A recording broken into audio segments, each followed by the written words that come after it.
Yes. Yes. Okay. We're in. We're in. I am super, super duper excited. Welcome to the show, everybody.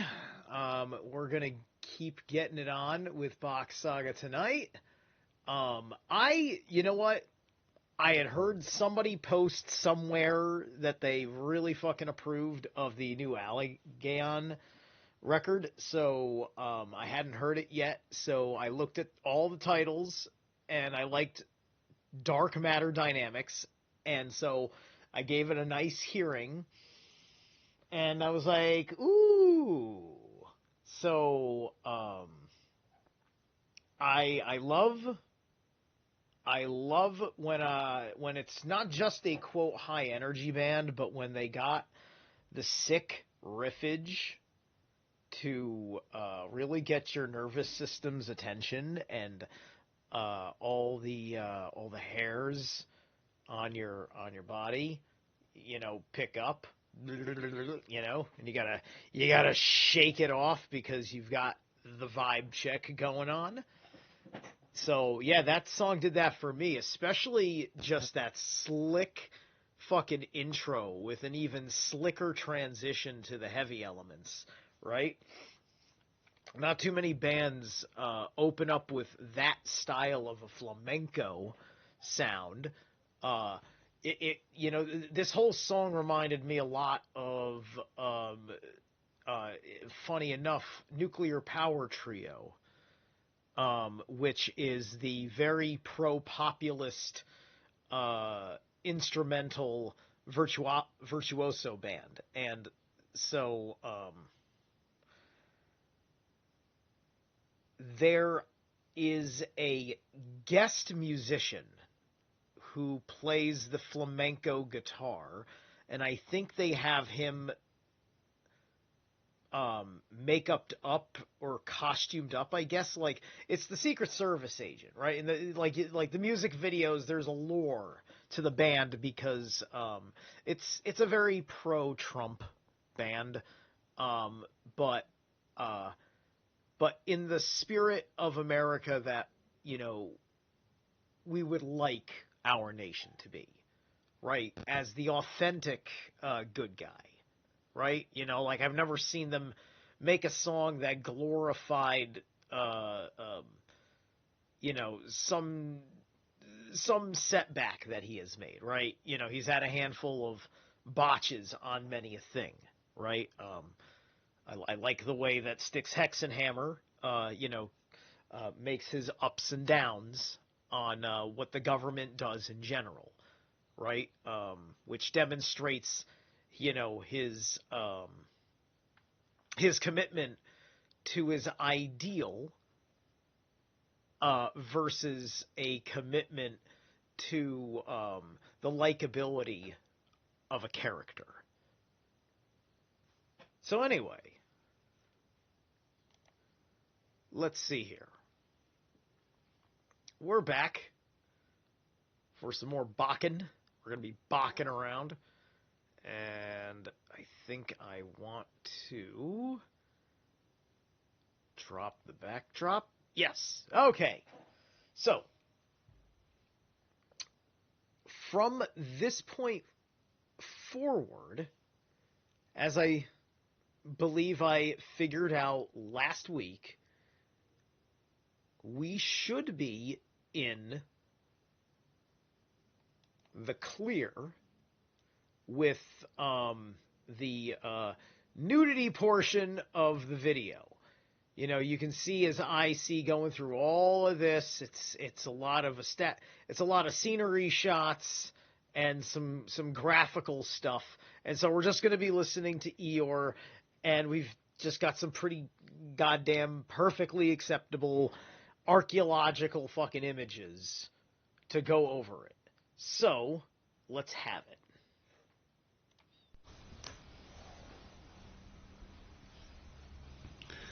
Now they also come Peking, come one more with same system. So in the end there was 10 tropical art who are created by the creator, 50 million, 10,000. and 19-year attack. And we call them red people, yellow people, the Chinese. Mercosur people are brown people. The African people are blue people. And there in America we had these red people, and we in the north we are white people. So we have been putting some kind of color on us in the history of human being. Now, what Eeyore just said right there is almost sacrosanct with the Hopi legends of our origins. The Hopi have like what that's what's really great is like when you've got the credibility of the Hopi, like, you know, and it's not that the mythology is true, it's just that it's not that the mythology is literal, but it is that it is true that that is their mythology going back as far back as they say it goes as far back. And that tells a story that's inherent to their culture, to their thinking of the world, their origins, their primordial psychology, right? And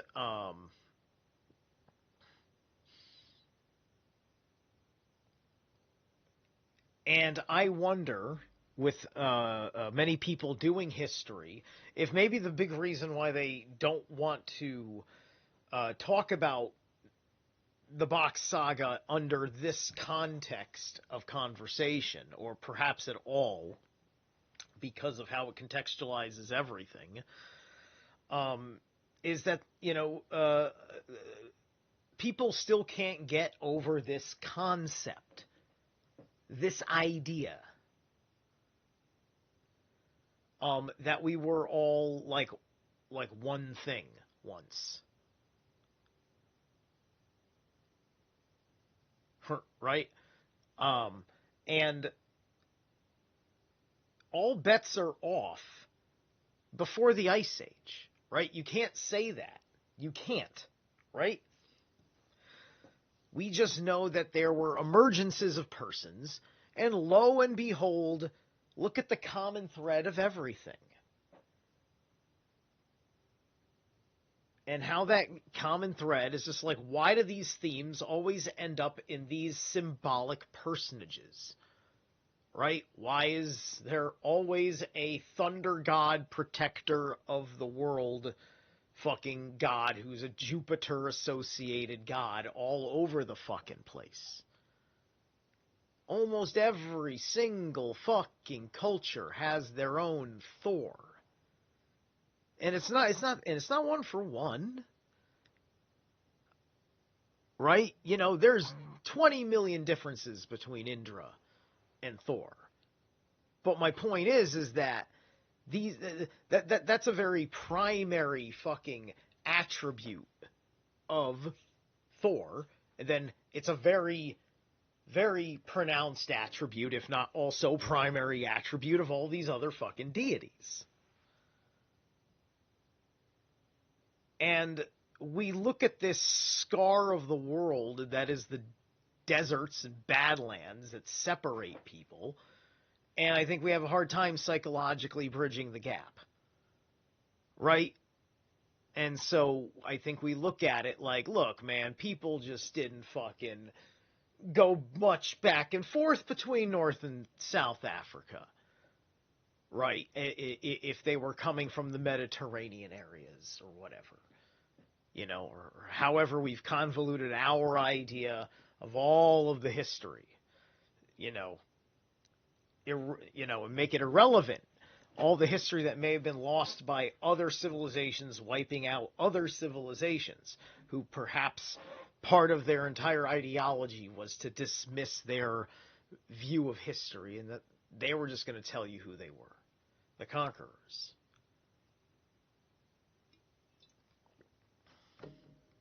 Right? Because, I mean, whoever conquered you is going to tell you who you are, because you've been conquered.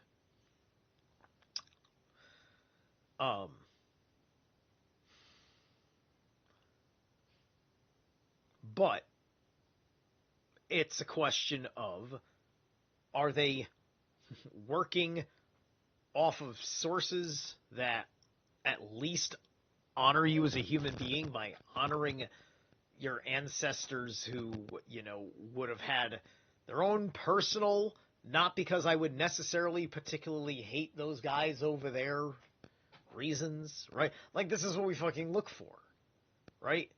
We have the hardest time doing it with the Germans. The worst of times doing it. And only for the Nazi period. I mean, like, dude, there's plenty of things about what German hospitality was in the pagan era, in German culture, way up before the nationalist spirit brought in the Bismarck and all that shit. I fucking for reals, man. Germany had not committed some heinous sin until World War I happened, and for fuck's sake, it's inexcusable, but unfortunately, there is no fucking nation that is without blame in horrible crime against humanity at some point. And the world stage deals with these things different because they're collective crimes. And the shared responsibility and the levels of shared responsibility when it is self-evident of the betrayal of the trust. Because if the public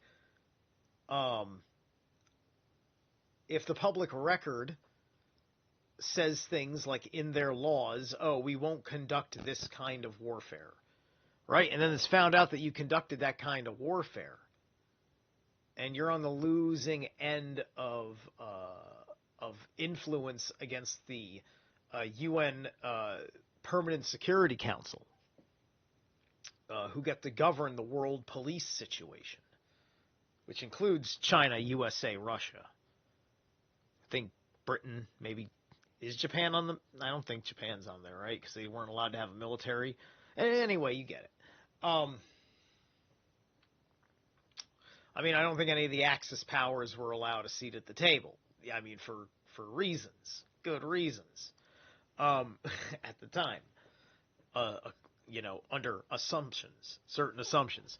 But, at any rate, my point is, because I want to get back to the Bock Saga, obviously, is...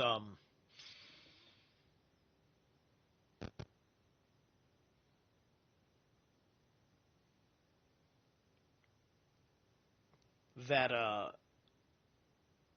we have a certain relationship. All human beings have a certain emanation of this kind from their soul. And it latches on to the harmonic frequencies, to those emanations from the soul, which is why there is so much of what is akin to like Thor going around. So anyway. All right, I've gone on enough of a fucking tangent there. Let's get back to this. Now, 50 million, 10,000 and 19 years ago, it was finished, the ice time. Now, a monkey is called Vane in this Hindi language. So, Vaner are monkeys.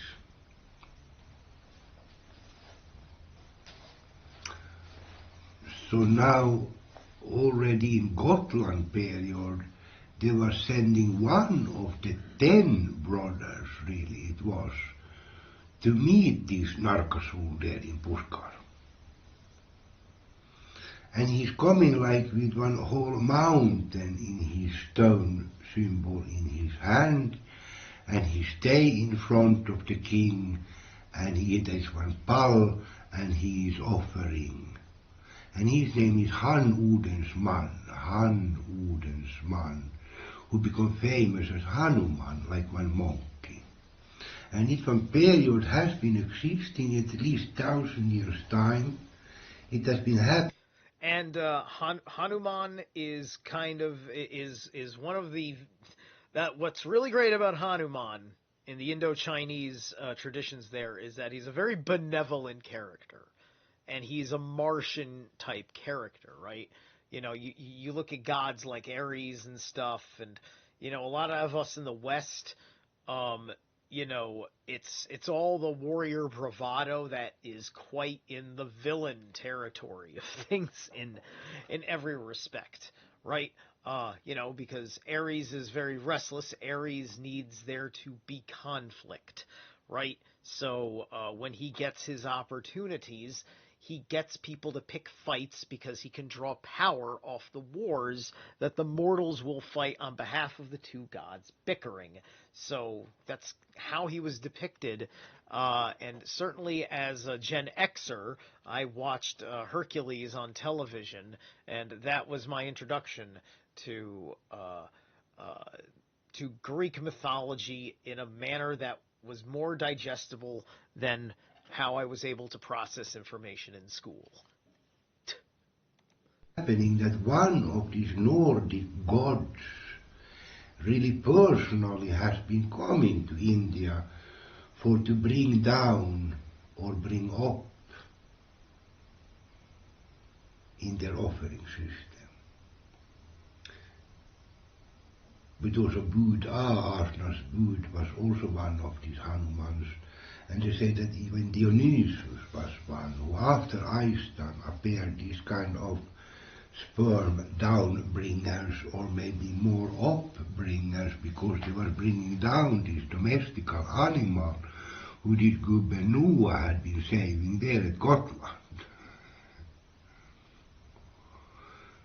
So after ice time they've been spreading out this cow, this pig, this chicken, this arctical goat and long-haired lamb, and even one kind of horse. They had all these things, plus the mammoth who was walking around here.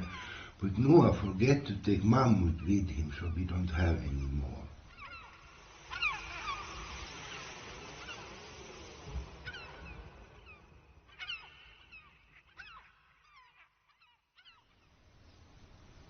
Gub Ben. So that's very interesting. So he just made his explanation of the extinction of the woolly mammoth, which one could assert that a similar circumstance would have happened for any other of the Ice Age greater mammals that existed, right? The Paradise Time. I can imagine the whole thing with the Garden of Eden, right? Like Mark Twain had the claymation movie that was based on his life in a mythological narrative. And in this movie, there was a Adam and Eve story that I think they broke up across the film into different chapters that they come back to or something. But effectively, they get into the whole Ragnarok of the Garden of Eden there, right? And so, and that's what they did. Like, kicking out of the garden was just like basically just bringing in the harsh weathers of life, like a very Hagalaz moment, right? So you could even think of that, Gebo, the gift of the fruit of knowledge of good and evil, which I think could, on a certain primordial sense, be also just about correct and incorrect, right? It's just like, did you build that table to the correct angles and dimensions to be a table? Is it the form? Did you hit the mark on the basics of its use as a table? Can we call this a table because you built it correctly? Right? That's a primal, that's a very prime thing, right? Why don't you touch from the tree of good and evil? Because that is what makes you you know, as good a man as the men that claim to be your god. Right? And so, the paradise, there was some sort of symbiosis where the lion lays down with the lamb as such, right? You know, there's this whole thing going on, and I would suppose everybody was vegan, including the lion, even though the lion had nasty teeth and claws that it never used. So, you know, I suppose theoretically it used its teeth and claws for other little things that it was useful for outside of hurting things, right? Like, that would have to be your imagination on the matter. And then, so they ate the apple, and so, you know, God set nature on course the way that we know it, and all of a sudden the lion gets vicious and starts, you know, and it attacks the lamb that was laying by it and all that stuff, and there's all storm clouds are knocking down the little huts that Adam and Eve made for themselves, and all these, you know, and all this stuff that makes the earth not Eden anymore. And so that would have caused a major epigenetic shift for every single creature on the planet. Because all those animals would have been forced to change their behaviors.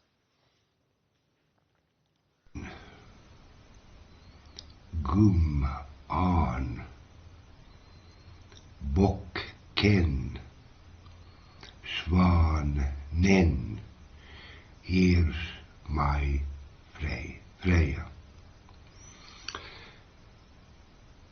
From them 6 are gudar, and we call them Asa gudar and Asa gudinnor. But outside of this Asa gudar and Asa gudinnor, we had a Disa. And the Disa is one stammother.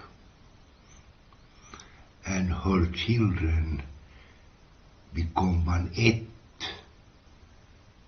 called Ros ett. So now the landshövding is belong to Ros ett.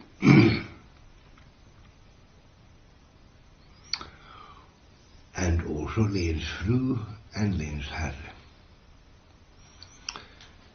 But also Tor and Tyr and Tora and Tyra are Ros ett.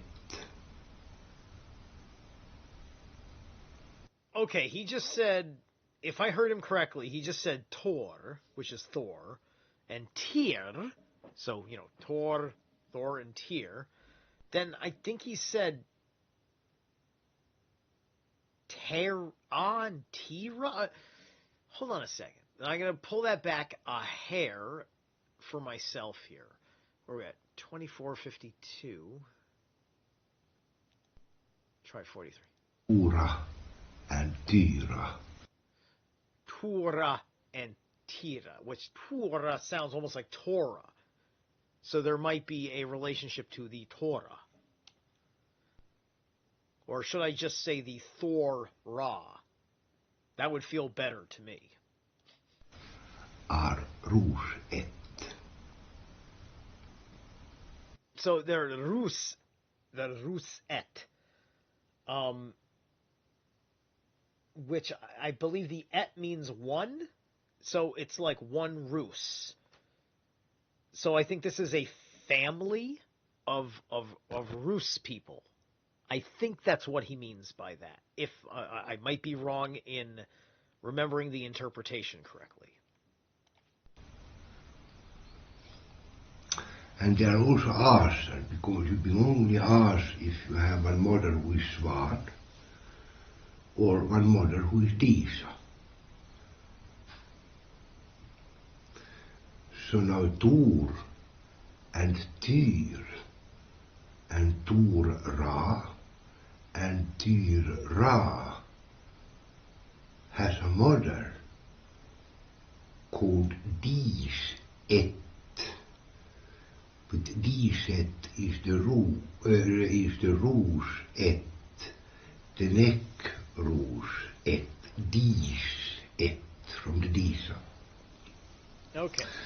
And Okay, so what he is saying here is that these rosettes,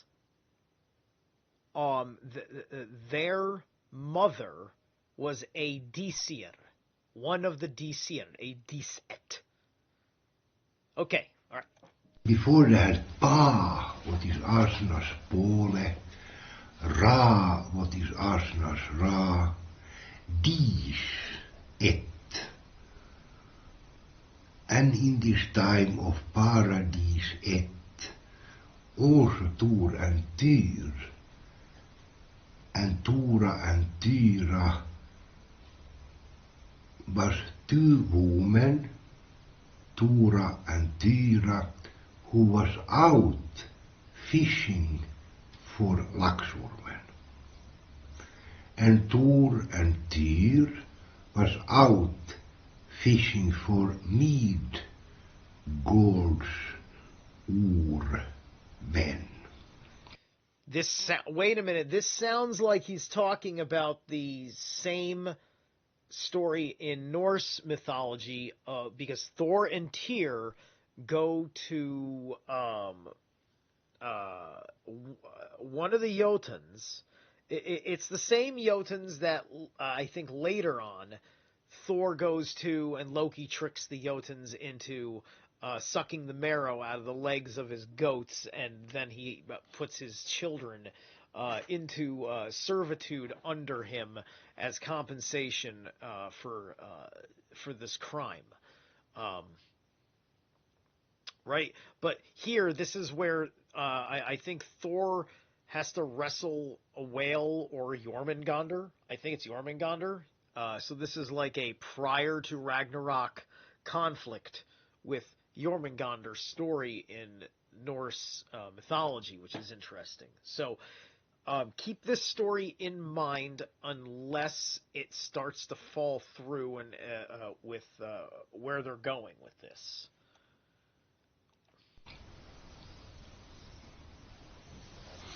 And Tor and Tyr on äventyr, and Tor and Tyr on äventyr was welcome to every place they arrived to. They always was people who everybody want to have in their house, and when they want to go somewhere, they had no own horse. They was always have what they call kyytivelvollisuus. They could be always go further on. And they was all out for fishing of Midgårdsormen and fishing of laxormen.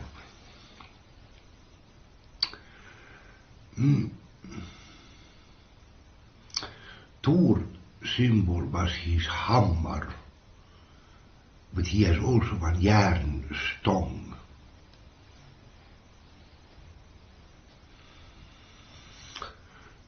And Thor and Tyra also out for fishing for laxormen. The difference between Midgårdsormen and laxormen is actually only that feminine laxorm and masculine Midgårdsorm. But Midgård is there where the hole in the North Pole is. So where the hole in the North Pole is, there is also Midgård. And now Midgård happened to be on one island, one big granite bubble from the beginning of the creators. It's not that island. I don't know why they're using this shot, because we all know it's the island with the castle that's still there. Die. And on top of this bubble is one hole in the North Pole. And they call it for one jättegryta, the people who've seen it.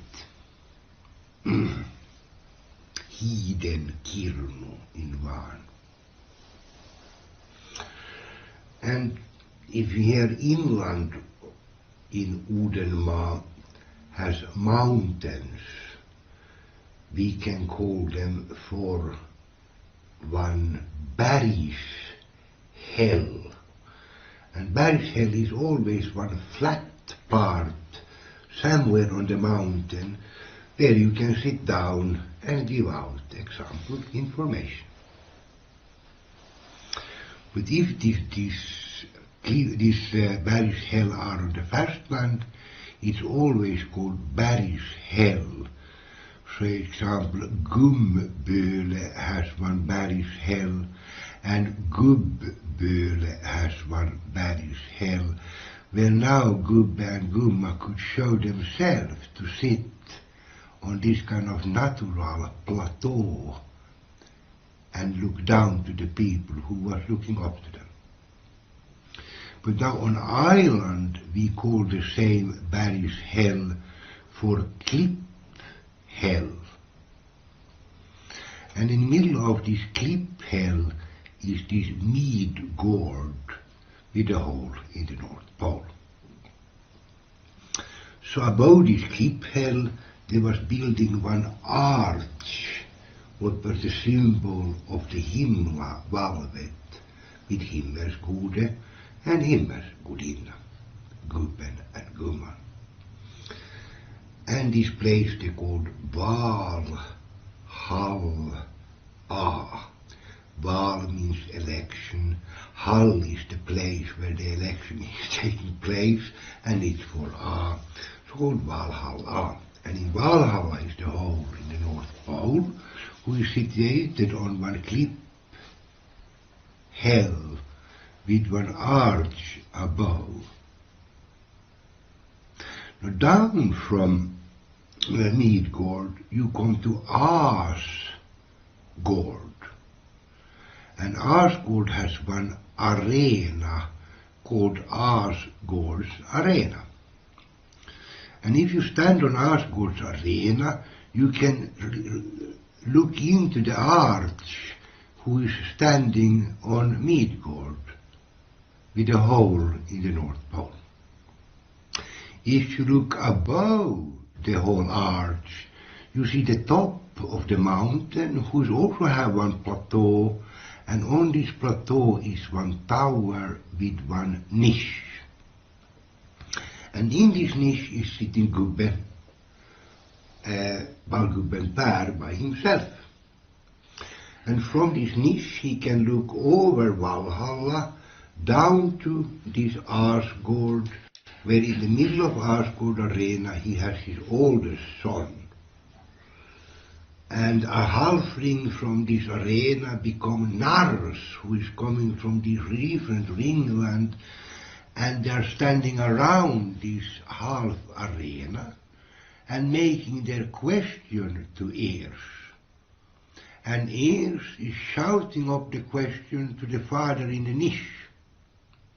And the father is Keva and shouting down so everybody can hear to the son Ers.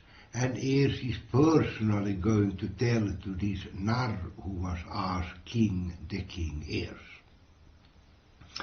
So now this mountain we call Lysnarrberget.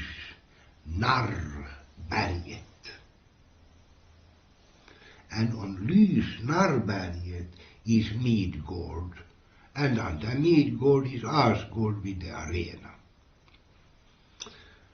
Now when Thor and Tyr is coming home from their äventyr, they are drawn by wagons, by lifebocks, and they're all naked, and they all show their ball, what they've been collecting on their äventyr, when they go round, and everybody can look what they're coming home with.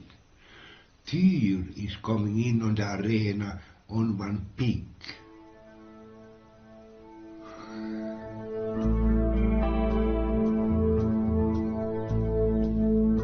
If I heard that correctly, did he say Tyr was coming into the arena on one pig? I thought it was Freya and perhaps Freyr that rides the boar. Weird. Very weird.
Lovely little interlude.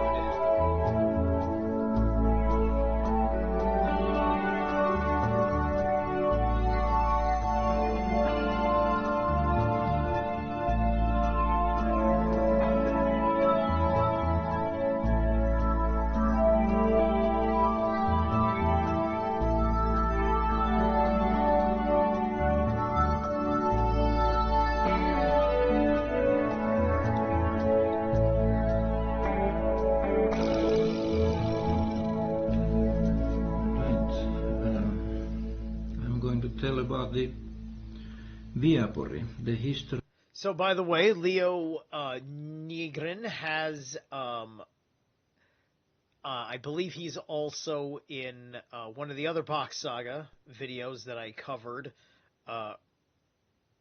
earlier on this year, before I took the break from it, talking about a bunch of different things, and here he is again for this one. Of Viapuri, those 7 islands which are in front of the city of Helsinki.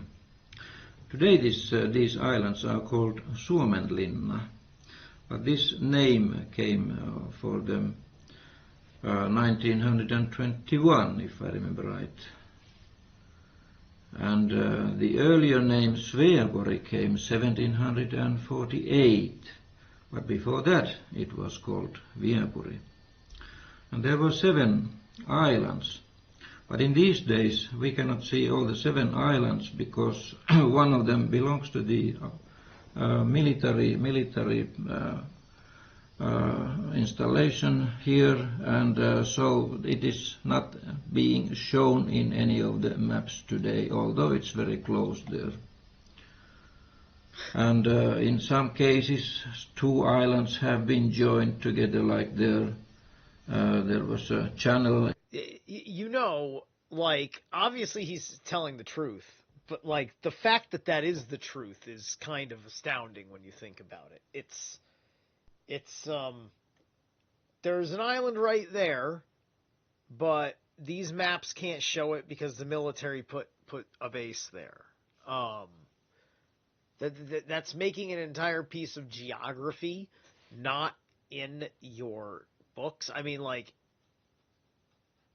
you need to know that there is... Look, if everybody knows there's land there and that there's a base there, is it such a big deal that you don't... It's geography. The enemy is going to effing know it anyway, with the level of instruments at people's disposal and hacking records and stuff. Just, those are absurdities. Those are absurdities that make history a little bit confusing, and especially rob you of your ability to correlate if you are looking for specific things, like a set of 7 islands, and you only get to see 6 with no mention of the 7th proper.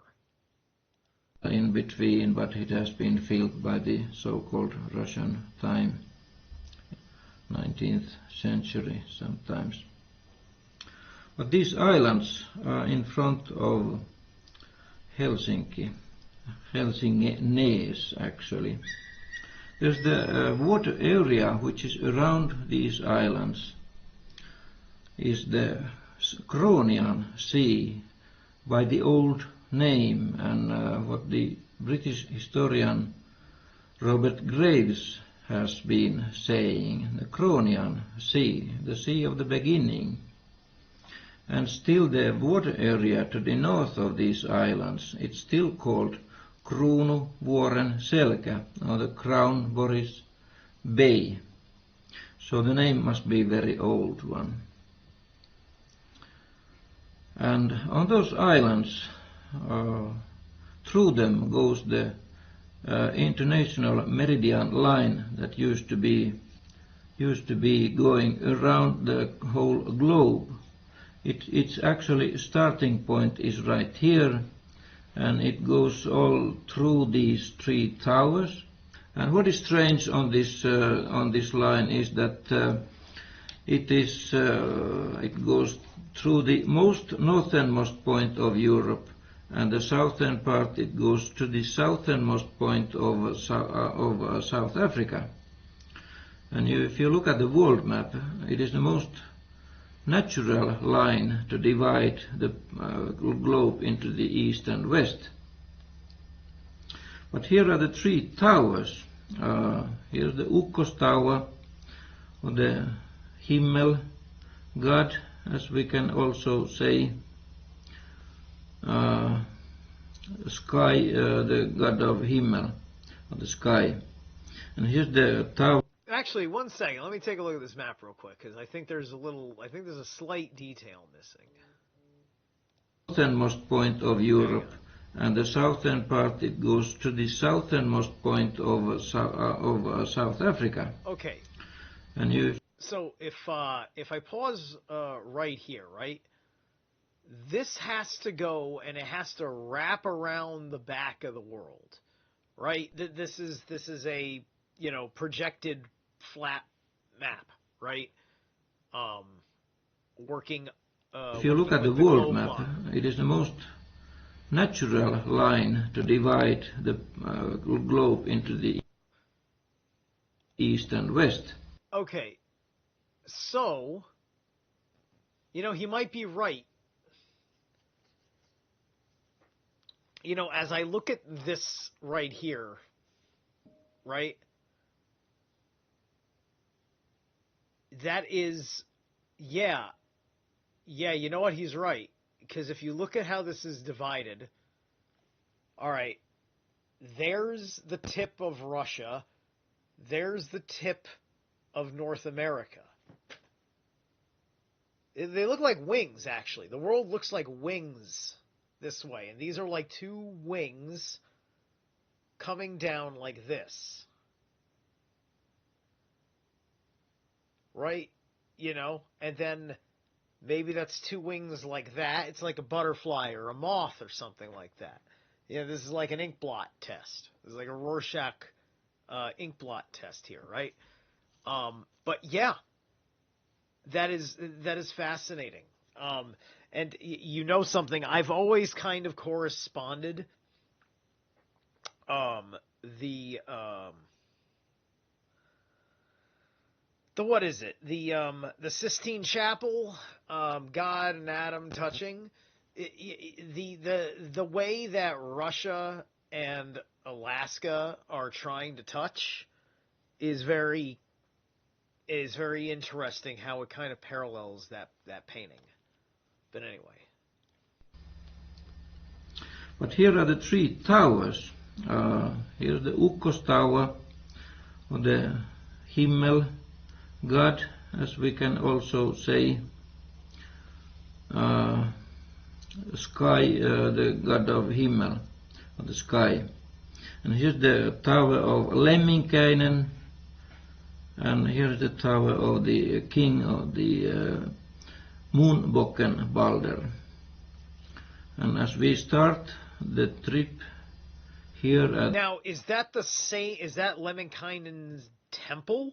Is that where the dig site is, or is the tower and the temple two different things?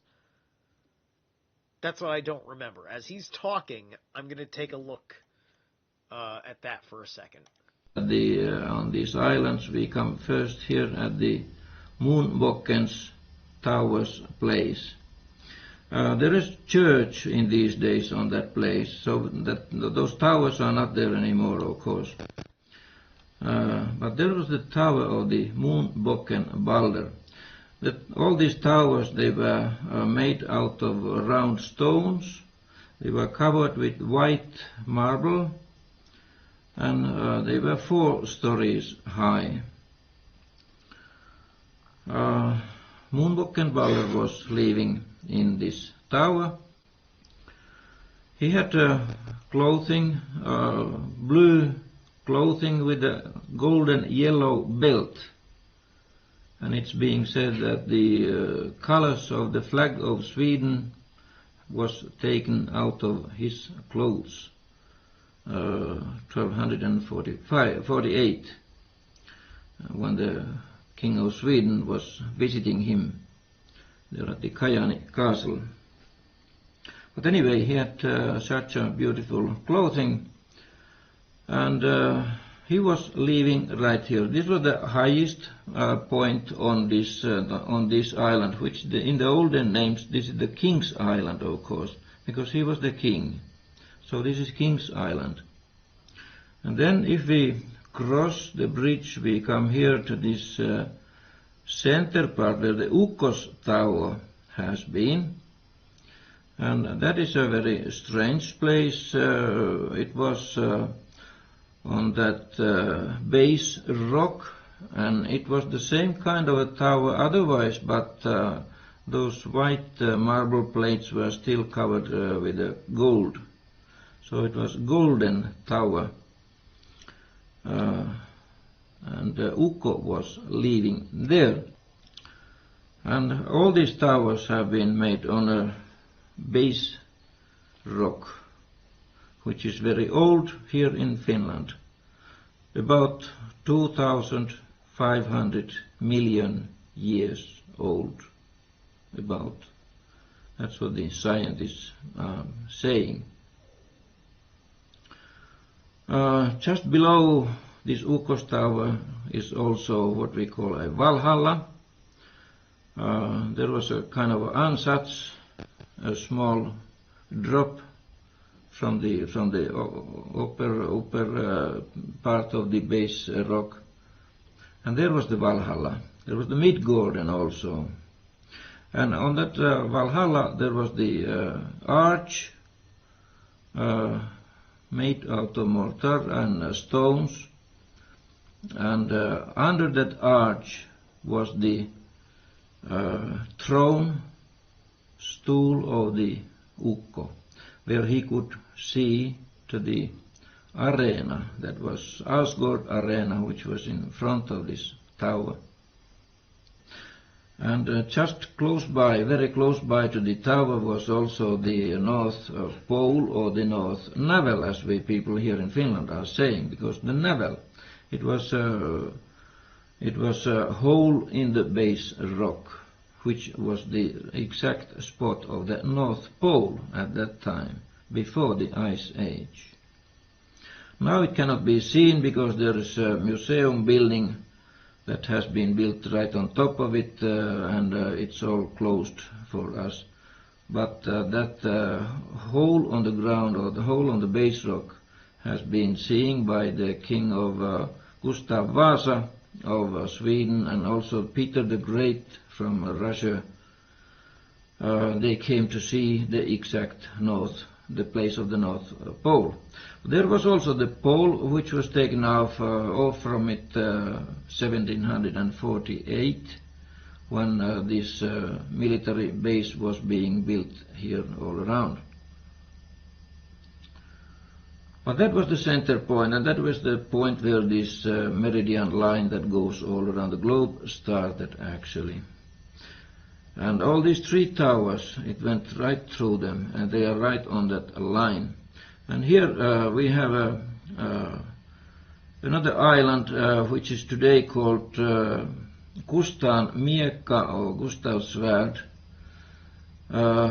And today Sammonluoto is the oldest name for it, Sammonluoto. And there was the tower of Pukki Lemminkäinen, who was the breeder for the whole pantheon of gods here in Finland. He was the father for all the people on the world, as he had this Suometar as his wife, that most beautiful lady selected from the surrounding countries, and she had clothing, white dress with a blue belt, the same colors that we have here still today in the flag of Finland. And it's very nice to see that there is a big flag flying right here close by to this place where the flag is up. And so the people who come to Helsinki with boat from Stockholm or from Tallinn, they can see the flag flying there. And it's the most simple flag actually to be seen in the world. Most simple, but what we are thinking anyway, it's the most beautiful flag also, just because of that simpleness. There's a blue cross on a white background. And also the Jesus that he had to make pregnant, they were waiting here on this Pukkisaari, which was on this side, but which cannot be seen on these maps because it's still under the military use. They were being brought from one at a time to this Pukkis tower, and there he had to make them to wait for the coming babies. And the Akkas tower is right here in these days. So they had a whole assembly line of ladies coming to Lemminkäinen. Like this was like line up and get your seed deposit. Days inside of this cluster of these buildings, but there is still a hill where it used to be. And this Akka, she had a very special duties actually, as she's called Alman Akka, or the mother of all people. And the almanacca is also what we have in the almanac, the name days for all the people, at least here in Finland and other Scandinavian countries. We still have the name days, and she was the one who kept it up. This is he explaining that that's the origins of the almanac, like the old fathers' almanac? Is that the name for it, right? Which would be that's quite something. Like, if anybody wants to let me know, I'm probably I'm gonna go check it out. But like, as far as I know to this day, the Old Farmer's Almanac has not been wrong about the I guess the expected weather for crops or something, right? Like, it's like a basic, I don't know, it's like there's something in how it calculates that gets it right. I'm gonna check and see if that is still true. Or maybe that was just some very, very elaborate propaganda, or perhaps it's a Mandela effect. We'll find out in a minute. Almanac. But that's her name actually, and she was keeping it up. It's a very beautiful place, still there in the middle of these buildings, but this hill has been preserved, and it's a very nice, beautiful place. There are some beautiful oak trees and the ash trees growing around it. And the ash trees are the ash tree is the tree for the ladies, and oak tree is actually the tree for men, but it's also for the mankind, the father tree for all the mankind. And then we can go to see the place of the Tower of Maya. She was the moon goddess, and her tower was here, and there is a military academy or naval academy buildings all around this place. Most probably the tower has been there in the middle of it, but the hill where it was has been leveled off, and we cannot actually see anything out of it today, but we can just think that it must have been there in the middle of the island, most probably. She was the queen, the moon queen, and she had blue dress with a silvery white belt. So she has the same colors in her dress as there is the flag of Greece. In Greece, the Greek flag has the same colors. This island was called Queen's Island, of course. This island here was where the Ukos Tower was. It was the Susisaari in Finland, the Wolf Island, I would say in English, of course, Wolf Island. But this is the Queen's Island. And these are the, now we can see actually only 5 islands here, but as I said, there were 7. And this where the Akkas Tower is, it was a different island also. There was a channel in between here. And so there were 1, 2, 3, 4, 5, 6, and 7 islands. They are the 7 islands of the old Viapuri. Okay, so real quick, so I went to almanac.com, which is the Old Farmer's Almanac's official webpage. And so there's a section of how accurate is the almanac, and this is how they describe themselves. Although neither we nor any other forecaster have, as yet, gained sufficient insight into the mysteries of the universe to predict the weather with total accuracy, we correctly predict the weather about 80% of the time.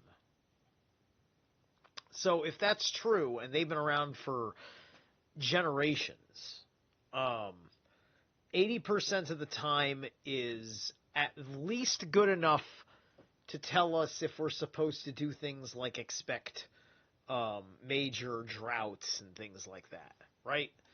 So keep in mind that the way we measure long-range seasonal predictions is different than your daily weather meteorologist. The Old Farmer's Almanac predicts weather trends and events by comparing solar patterns and historical weather conditions with current solar activity. So this is kind of like what these solar weather YouTube channels do nowadays. I forget the really famous one who's always telling you about the emergent, solar flares and things like that. But anyway, our extended winter weather forecasts emphasize temperatures and precipitation deviations from averages or normals. These are based on 30-year statistical averages prepared by government meteorological agencies. How accurate was the 2023 to 2024 winter forecast? In each city, 83.3% accurate, I guess, right? So anyway, that's just firsthand. They're going to speak well of themselves, but also, you're talking about like percentile that, you're talking about accurate math to raw data, right? That's not even an analysis question, so I'll give him the benefit of the doubt for now. But at any rate, let's get back on this. So when we go there, we can still think that what it must have been felt thousands of years ago, when it was the pantheon of Finnish gods, actually the gods for all the people in the whole planet. And we can still think that there has been these 5 towers, one of them golden, others all white, a magnificent sight. And those we are going to go and see tomorrow.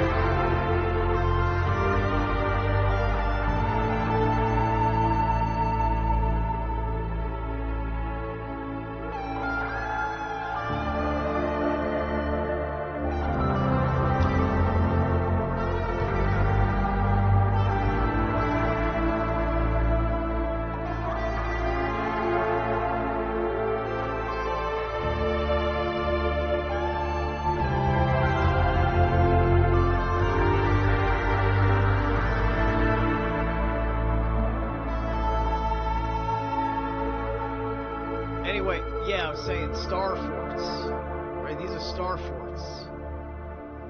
So I think I think we're looking at the answer to the question of the star forts. So sounds like very paradise time when you had like assistants from all sides when they took out the sperm from you. And the Saab on the lady side. So the same on the lady side, one is taken from backside, care about the balcony. And one is taking care about the delphine staff. Very finesse in these days,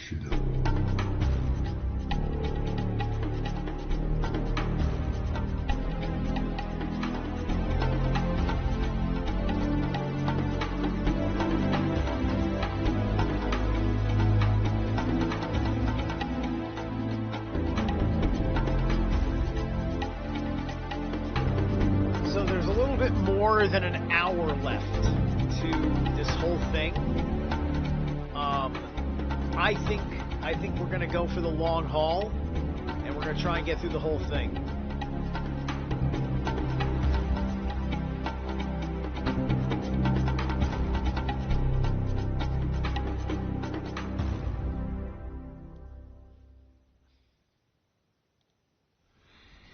In the time of Gubb Ben, Gum An, Bocken, Svan, Nen, Hers, Maj, Freja.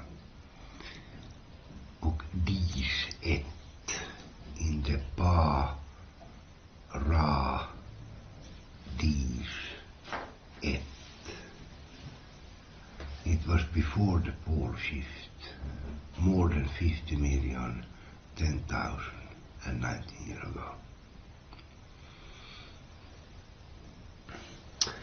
There's something called fest. What straight in our association we think about some fest, because maybe you could call it celebration in English, one fest. And when woman, she feels that she can also be fest into one man. He can be the fest man. One fest man. But there she was, the E of that man who will make her pregnant. So we call it fest E val.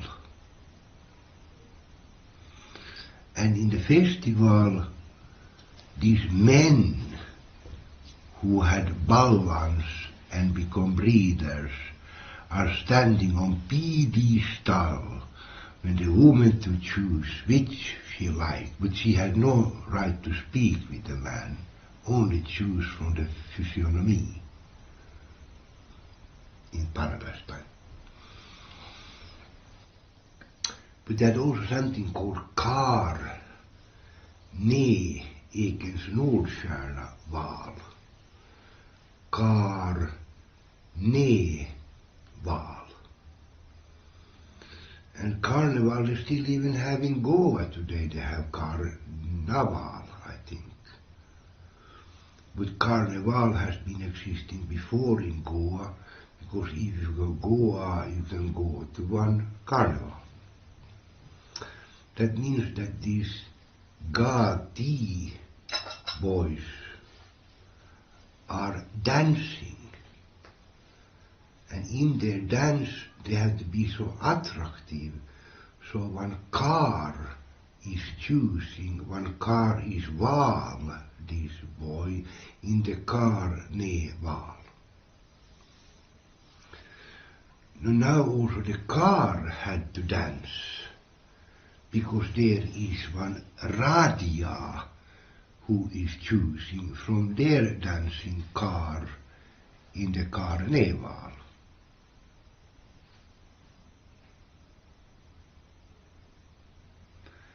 And even the Rajas had to dance in their carnival, chosen by one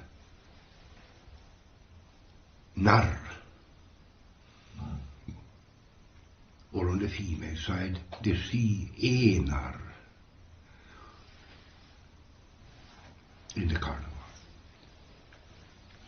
In the carnival, they become like people you don't really know, so if you don't know people, maybe you don't have so good feeling for people you don't know. And they don't, because always one car hire is choosing in carnival this Gati man or the Gati girl in their system, in the carnival. But now this car, he become one Val man in the carnival. So he called himself Valman. And he is choosing, so now come these three from the Gati, and they become Dragukar, Kenstekar, and Legukar. So now the Legukar is Popallen, and one side is the Kenstekar or the Dragukar, and that Valkar is this Valkar who has been choosing in the carnival. So become fyrväppling, it means three, and the fourth one is drinking. One takes care about the stones, one takes care about the kavelskaft, and the third one is smiling on the pall in the carnival. So sounds like very paradise time when you had like assistants from all sides when they took out the sperm from you. And the sab on the lady side. So the same on the lady side, one is taking from backside care about the balcony, and one is taking care about the delfinstav. You know, very finesse in these days, you know, for to serve to the third one sab and sit on the pall by herself. So from this we have rest, the carnival, what everybody nearly heard about, and festival is also well known. But when you put it in the sound system, you can see that kar and ne and val has ne ekens nordstjärna, who make ne val to be a little bit different than na val. But anyway, you have still the carnival, or do they have carnival? That we don't know, but that was a little bit about the carnival in the Narkasur time, because they have this car who is the valman in the Kare de Val.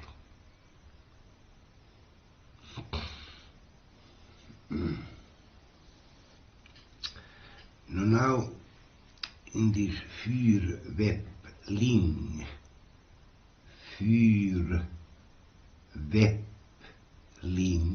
when is the ling the masculine side? With the woman has fyrklöv R. Fyrklöv R is the feminine, and the masculine is fyrweppling.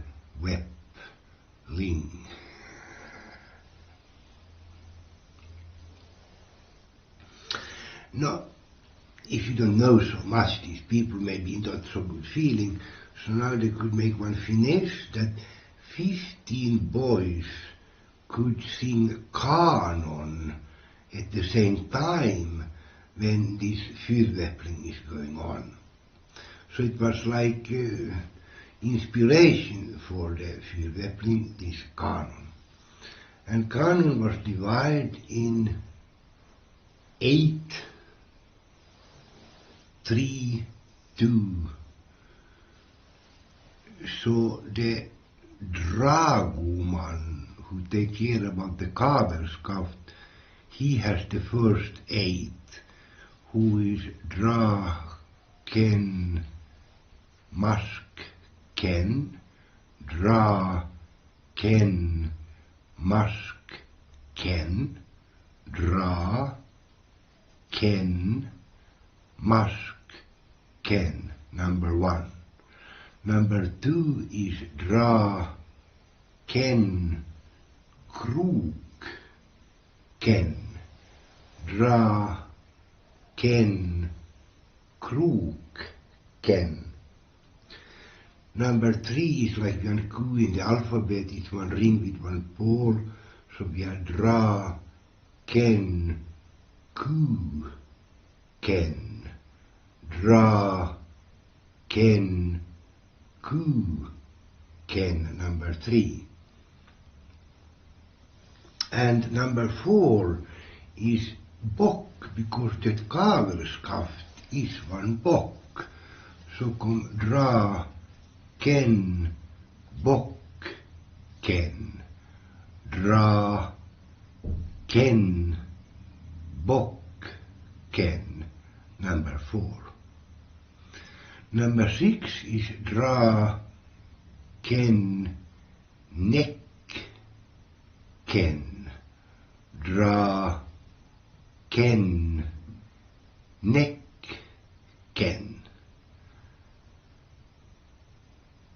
And number 6 is draken, veken, draken, veken. Number 6. Number 7 is draken, påken, draken, påken.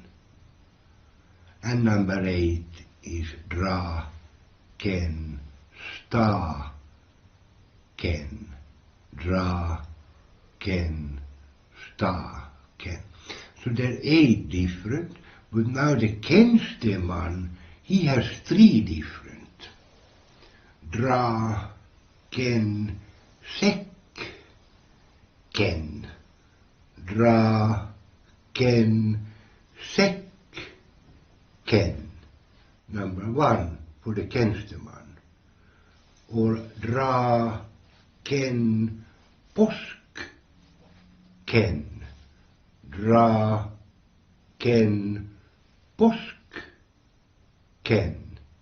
Or the third one, draken, kasken, draken, kasken. Det är also tjänsteman. Nu när det valman by himself. So I'm wondering to myself, is this Draken becomes dragon? Is this dragon? Or is this about the drakes, which is more about like ducks, I guess? Um, you see what I mean, right? Um, you know, or is there a deeper meaning to Drac? Just the word Drac, where like is this got a relationship to Dracula, right? Elf, he has dra, ken, na. Na is Arsenals Nordskär na. Dra, ken, na, ken. Dra, ken, na, ken. Or the second one, dra, ken, sak, ken. Dra, ken, sak, ken. When the legoman who is sitting on pallen, legomannen på pallen, legomannen på pallen, he has lepopolen, lepokupolen, lepopolen, lepokupolen, lepopolen, lepokupolen. He has it always, when the other one has this draken, draken, it's in kanon siellä gubben Jakob, gubben Jakob, gubben Jakob, gubben Jakob, da-da-da-da-dee, gubben Jakob, gubben Jakob. So in the melody, it must be very old, already from Paradise time. They have draken, masken, draken, masken, draken, masken, draken, masken, draken, kroken, draken, kroken, draken, kroken, draken, kuken, draken, kuken, draken, bocken, draken, bocken, draken, necken, draken, necken, draken, necken, draken, veken, draken, veken, draken, påken, draken, påken, draken, staken, draken, staken. That's only not dragomannen, but tjänstemannen has belt ring on the downside with the three fingers, and he has draken, säcken, draken, säcken, draken, säcken, or draken, påsken, draken, påsken, draken, påsken, or draken, kasken, draken, kasken. When Valman has draken, naken, draken, naken, draken, naken, draken, draken, naken, draken, draken, naken, draken, naken, draken, draken, draken, naken, and after comes the draken, sacken, draken, sacken. So, okay, I thought it was very interesting the way he was singing it before, and I said to myself, the cadence is the same, but it's not the same song. And then he sings Frere Jacques, and I'm like, fuck, it is the same song. So he's implying that this is where Frere Jacques' tempo basically comes from. Who is saying like kasken and sacken in the end. So you see, they had some kind of finesse in the carnival in this ramsa. Now we call it kukens beståndsdelar, and that is 12 words, and we can take them. We start with pung, rot, mask, hatt, mössa,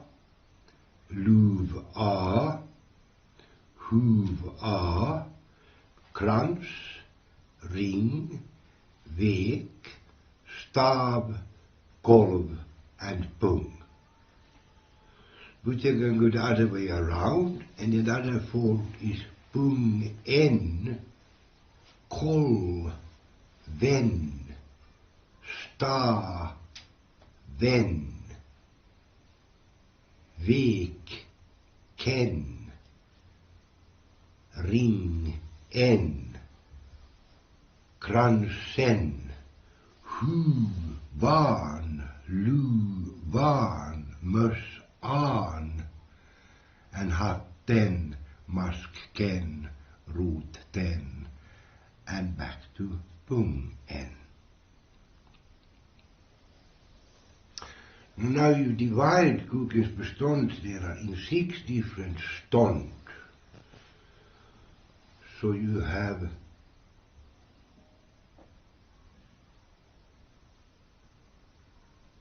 stav, stånd, stolp, stånd, pål, stånd, Bock, stånd, stak, stånd, stång, stånd, before stång as, when the sperm is come from.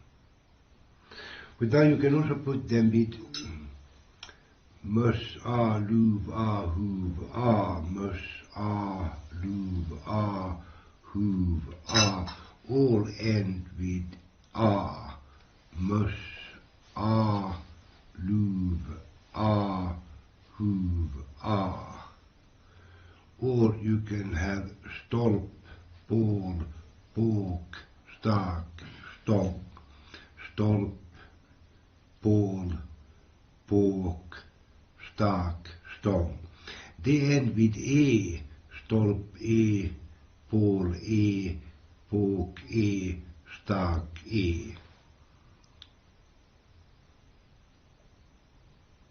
So now you have 4 ending with e, stolp e, pål e, båk e, stak e, and mus a, luv a, huv a. Yeah? So you can find out that some of them 4 go to e, and some of them go to a, like in stolp or stav, stolp, pål, båk, stak, stång, stav, stolp, pål, båk, stak, stång, stav, stolp, pål, båk, stak, stång.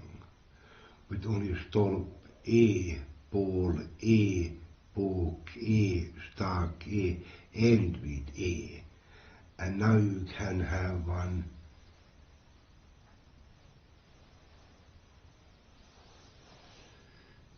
stavstånd med hatt, stolpstånd med mössa, pålstånd med luva, båkstånd med huva, stångstånd med krans, stakstånd med krans, and stångstånd med ring. So I take it one, maybe I make one mistake there. You have stavstånd med hatt, stolpstånd med mössa, pålstånd med luva, båkstånd med huva, stakstånd med krans, and stångstånd med ring. So from hatt, mössa, luva, huva, krans, ring, hatt, mössa, luva, huva, krans, ring, the different stånd can actually change this different part of the helmet, because the helmet is divided in 4 blue color himmelsblå knapp, mellanblå dom, azurblå kupol och indigoblå hjälmkant, and indigo-röd hjärtsköld on other side. So now you have stavstånd med hatt, stolpstånd med mössa och himmelsblå knapp, och bålstånd med luva och mellanblå dom, och bågstånd med huva och azurblå kupol, och stakstånd med indigoröd hjärtsköld, and stångstånd med indigoblå hjälmkant. So you see that they all have even color in the helmet nuance from blue from the top down to the helmet's kant.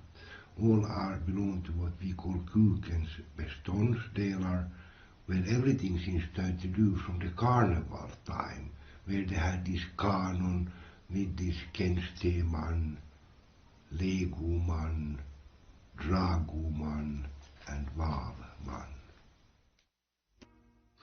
Okay, Oden is the sun, and Oden is the creator. When the sun also is the S of fertility.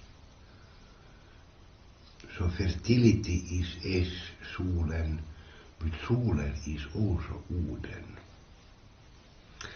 And the ringland around the hole in the North Pole is called Oden Ma, the Ma of Oden, the sun land. So in paradise time here was sunshine 24 hours the same. And from his tower gubben on Lyssnarberget called Kuunteluvårin Vaan and Arsgårdsberget, he could look to all sides. But Valhalla by itself was Norr. Valhalla by itself was Norr. And you can go down from Norr, you come to Söd, R, Öst, R, and West, R, because Norr is Norr, the hole in the North Pole.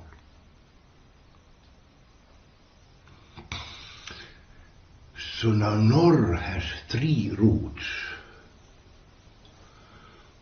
One is called Söd R, one called Öst R, and one called West R. And Norr is without R. But R in the alphabet is Ra. So now if R is Ra or Ra is R, the 3 roots become Söd Ra-roten, Öst Ra-roten, West Ra. But now come also Norr Ra, and Ers and Mai is representing Ra.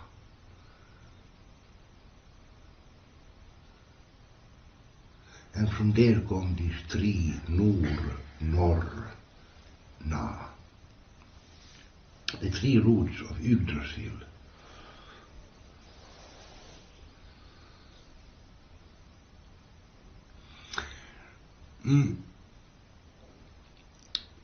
Still Odenma, of course, it's one ringland. And we can divide it in Öst Ra Nyland, West Ra Nyland, Söd Ra Nyland, but today also Norr Ra Nyland. But anyway, in the middle of this Nyland is Valhalla. the hole in the North Pole. The hole in the North Pole was very important because the centrifugal is leading everything to the hole in the North Pole. So if somebody in paradise time died any place on the planet, it was only to burn the body, take the ash, and put the ash under any root of any leaf tree what was that time existing. And now when this ash come in contact with the earth wetness, this ash, what is the driest what exists because it's dried up by fire. And now when the earth water come together with this fylgia is going out from the ash into the root of the tree, into the stem of the tree, into the branch of the tree, to the leaf of the tree.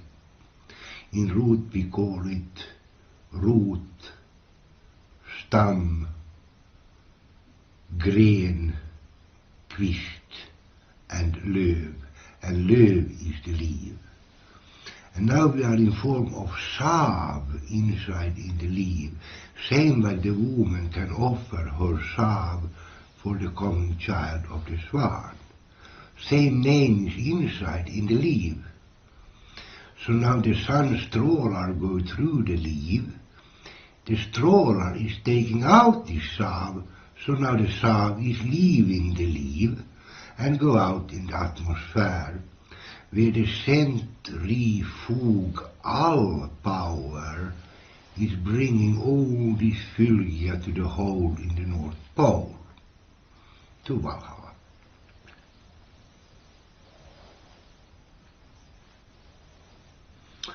So in that way we always return to Valhalla under this himlavalv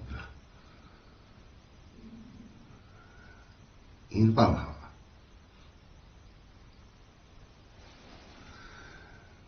When you come, Valhalla is around six islands around, because there are 7 islands together, the 7 sun islands, because 24 hours sunshine. Now under this Valhalla is one empty space who has been created when the Creator created. Because when we was before one yellow egg surrounded by damp who was boiled, this egg exploded one day and it cooled off and we get all these mountains and all this water and field and around. And this we explain always in New Year. We make New Year lakker in Finland. We take one horseshoe made from tin. We heat it up on one stove slave so it becomes like liquid, the tin, and we throw it in cold water. And from there we take this up with all these like mountains coming up, and we put one ring on the wall and one candle in front. And we move every New Year this piece of tin in front of this candle, and you can see from the ring how all the mountains is coming up and the earth was created.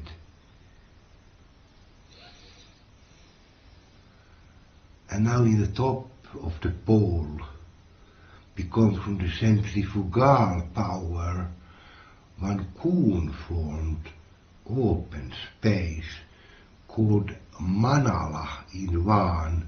Uudenmaan alla on Manala, and Manalan pohja, and above Manalan pohja is Pohjan tähti, Nordstjärnan, Polestar, Polstar, Polstjärna, Polstjärna, Nordstjärna, or Pohjan tähti.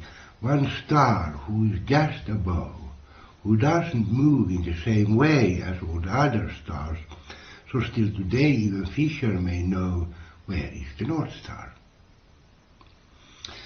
Uudenmaan has one place left called Gumbo, and at Gumma the Gumbo had the Gumma's Bo, and Gumbo, the Gumma had her residence. This right here, this is nightmare fuel, right? Why are they going down this road at this hour of the night? Like, dude, that has got to be Cryptid City over there. You know, something's gonna spirit you away in the worst way. I do not get the good vibes off of this. We can call it summer residence because she was only summertime, this Gumma at Gumbo. But she liked. Oh, okay, so somebody actually lives over here. That's something, right? It's just like, I thought that was like them going off like in the woods to like a spot that used to be significant in history, right? But is like an abandoned in the woods place. But anyway, I mean, all of this could be abandoned in the woods, the way it all is out here. Liked her children because if you go from Gumbo shore to the east, you come to Ersnes, and Ersnes was her oldest son's residence. And from Gumbo Strand you go to the west, you come to Maivik, and in Maivik her oldest daughter had her residence. For to pass further on into the Asgård, Midgård, and the most holy in the middle of the path.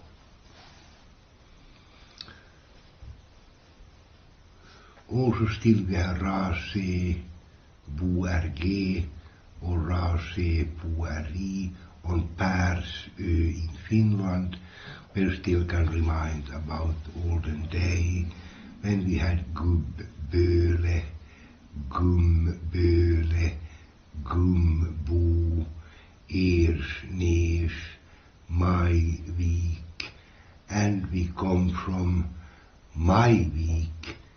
You must pass one river called Helsing River, and it's one place called Grindbacka, where you go over from east to west. You come down to Hell with 7 hill, and outside of Helsing Enes is 7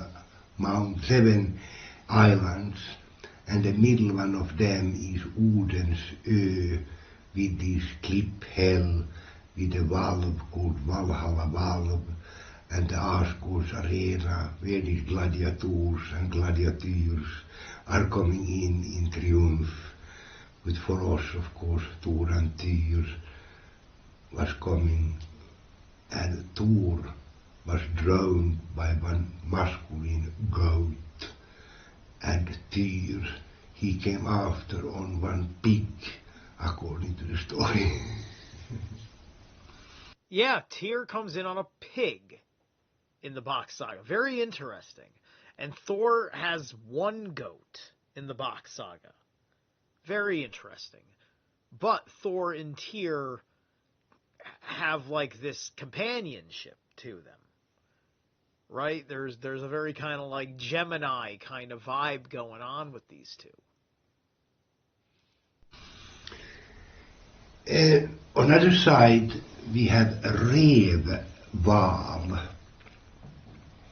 and Revval is South Nyland, and Revval has one golf called Baltic Golf, and the people call them Baltic people, and they speak Baltic language. Who is one language is the Baltic language. So actually from Balder is called. He's affirming that Baltic languages are called Baltic because it is a Vanir, a Van language. Very interesting. And now he was just about to say an association with Balder and Baltic. That's even crazier. Let me bring it back a pinch. and Reval is South Nyland. And Reval has one golf called Baltic Golf, and the people call them Baltic people, and they speak Baltic language. Who is one language is the Baltic language. So actually from Balder is coming whole this area where Udenma is in middle, and around we have the 6 ringlands and more and more and more. So from the name Balder, but there are 13 Balder. There is the old father, who is Balgubben Balder, and he has 12 sons. The oldest is Mån Bocken Balder. The youngest is Sol Bocken Balder.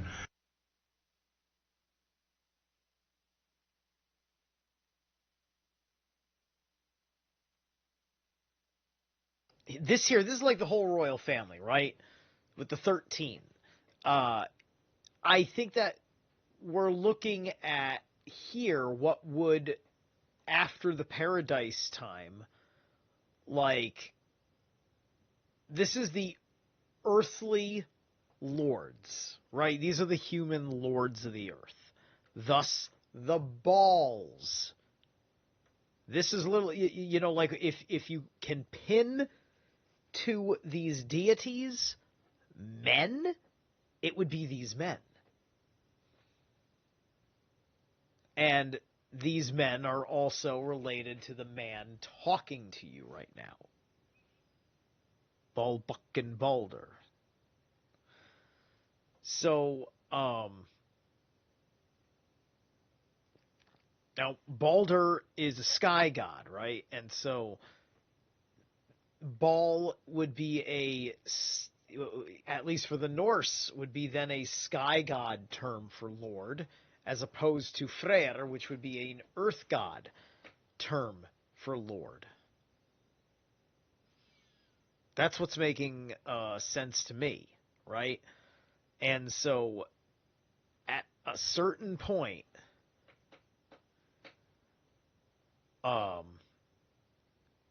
this family, or the name of this family, became corrupt. All right, that's the story we're looking at, because this here is the 13 bloodlines that rule the world. That's in all of the, quote, Jewish, unquote, conspiracies.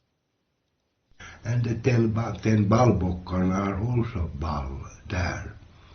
He has one woman called Balgumman Ella, who has one daughter called Måndrottningen Bal-Maja, who has 6 Balhäxor, who is serving the swan in the end of the story. Mongolay, thank you for me.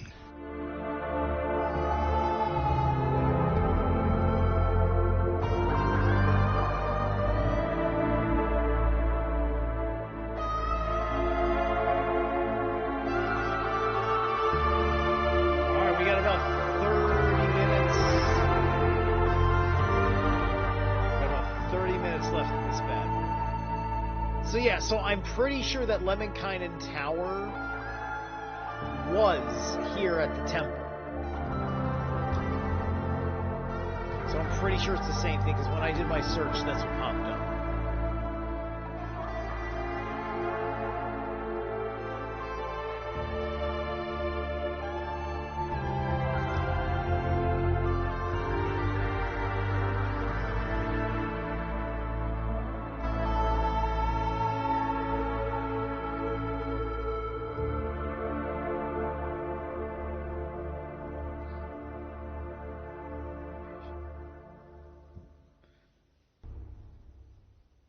And he has 8 reindeers in front of his pulka, and he's like flying over the mountain. That's Santa.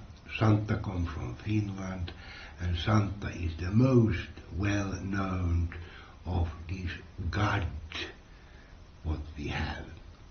because Santa has one god, and under the god is this sack. Sometimes they call the god for his staff. He's using the word God, like outright God. He's kind of saying Santa Claus is a god, and I want to see where he gets at with Santa Claus, because I know that Santa Claus is a highly appropriated figure, and there's the element of Thor that I'm always talking about with Santa. Staff. So Santa has one staff and one sack. And inside in the sack is all these nice gifts who come out when he is giving out the gifts.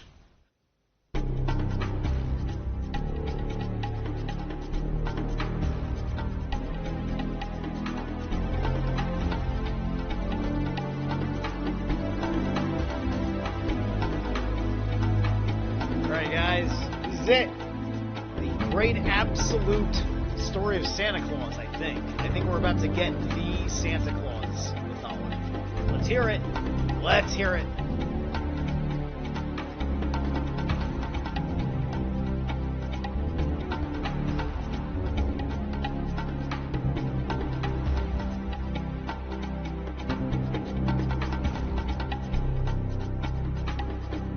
Santa in Hollywood. Gubb, Ben,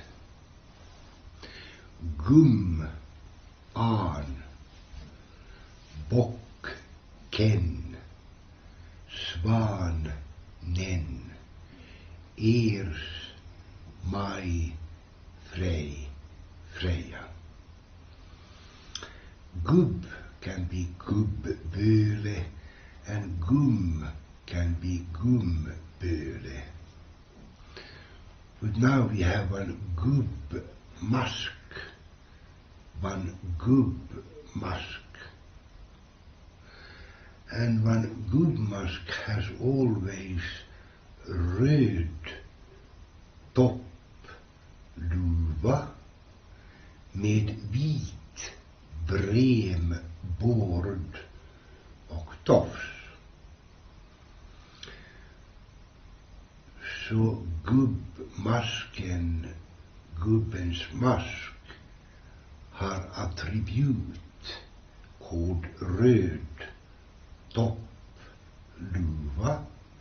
med vit brembord och tofs. Brembord is one white board who go round the hat or the luva. And we can see it there always. Santa has always this white around his red top luva. But Santa has also white toffs. And this he is quite own with his toffs. And Santa has ovala ögon. Santa has ovala ögon. Means that they are not mantelögon, they are ovala ögon. And gubbmasken is the only mask who has these ovala ögon. So from all these different eyes you can look into, only one of them have ovala ögon in his mask. And that's gubbmasken. Gubbmasken has also one long moustache, and he has gemytligt leende, and långt vitt yvigt skägg. Så gubbmasken har röd toppluva med vit brembord och tofs, ovala ögon, mustasch, gemytligt leende och långt vitt yvigt skägg. But Santa has something really special because he has 3 leaves on one place on this bream board we call tinning. And this tinning is decorated with 3 leaves with 3 small red berries. And this we call for järn eken. Järn eken have leaves and small red berries.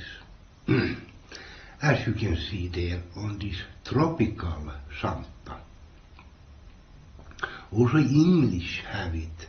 They call it whole E oak. The holly oak. And the wood from holly oak is called Hollywood.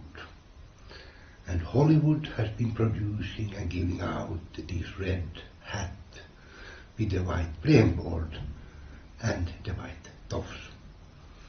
So I think Hollywood was giving out him in color one time in the history, where Santa became famous all over the planet from his color. But anyway, he has röd toppluva med vit bremboard och tofs. And järneken i tinningen. Now the järneken with the 2 balls is always 2. If you look this leaf, it's always 2 who has 1 leaf in front. And if the middle part of this leaf is 1 kavelskaft, the top of the leaf is sharp and make it to be one set formed. So the top of the leaf in this picture is 1 set formed because it's sharp. And the middle part of the leaf you could also call 1 kavelskaft, and down you see these 2 balls. And if these 2 balls are ball, he become ball, gubb, ben, bär. Ball, gubb, ben, bär. Is now gubb also is his kavelskaft. Kom ball, gubb, ben, bär. And if the sharp part is the bär of the leaf, who is 1 set formed, it become ball, gubb, ben, bär with 2 ball, 1 kavelskaft, and 1 set formed part in the leaf. And this symbol called järneken, but järn means for us the brain or iron. So järneken is Hollywood in English, and the symbol of Santa is Hollywood, but he has on 1 particular place called tinning. The tinning is the place of the symbol of the järneken of gubbmasken. Well then, this is kind of astounding when you think about it. Santa Claus is the god of Hollywood, and he is a ball.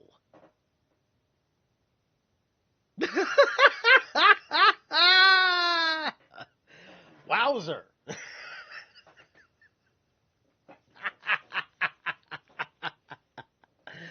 Oh man, don't we just love breaking the matrix? Isn't this just fun? So, naturally this makes a tremendous amount of sense. Hollywood, which is just synonymous with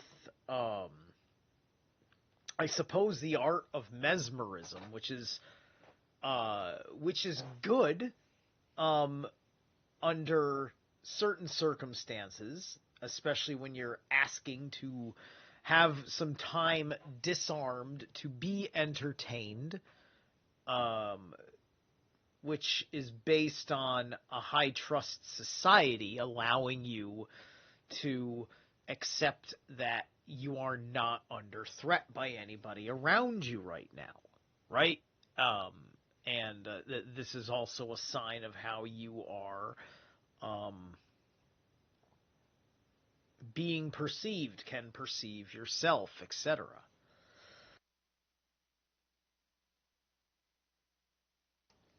So, Santa Claus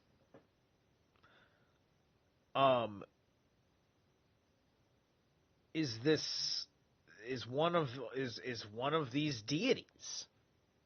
He's straight up a Finnish deity in all legitness, under a certain context. And I couldn't quite understand everything Eeyore was saying because of his thick accent, but he was making a couple of points about the commercialization changes, and they didn't show me anything in the video to link to what he was saying, so I was having a hard time imagining it. And I'm going to take a minute while this is rolling to get some traditional Finnish Santa Claus depictions, and I'll probably flash them on screen. All right, so let's get back to this. Now, this järneken is one tropical plant, and it's not one big stem at all. It's more like one bush. But it has been growing there already in paradise time, where already that time this järneken was the symbol of gubben. If the kavelskaft is gubb, you can always bend the gubb. And now you have Ballgubben Pär. And Ballgubben Pär's mask is well known all over, because Hollywood was making him in color, they say, and he comes from Finland, from one place called Korvatunturi, where he has one pulkka. It looks like one boat, but the boat can be sled over the snow, and he has 8 reindeers in front of his pulkka, and he's like flying over the mountain. That's Santa. Santa comes from Finland, and Santa is the most well-known of these gods what we have. Because Santa has one god, and under the god is this sack. Sometimes they call the god for his stav. His stav. So Santa has one stav and one sack. And inside in the sack is all these nice gifts who come out when he is giving out the gifts. Santa is well known just that he is always giving. He is one giving figure, Santa. We can see Santa also in one ancient mask. I like and this there one. We call him Ballgubben. I like this one because he kind of looks like Tolkien's Brown Wizard. That's kind of neat. Interesting that he's in brown.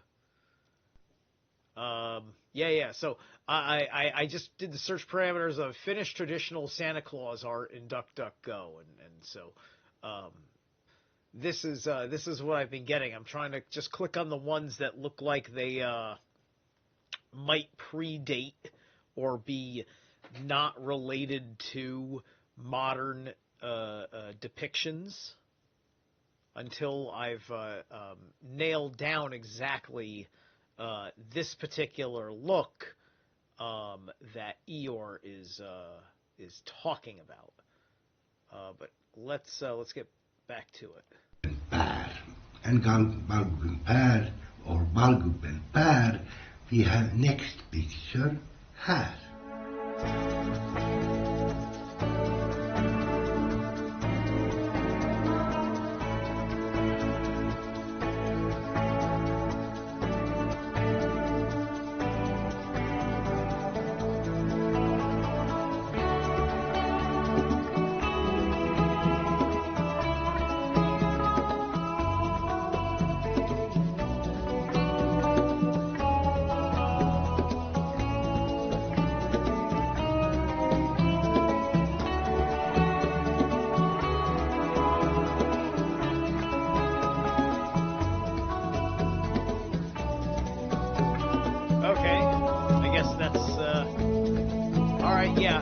saw plenty of those too. I wasn't 100% sure.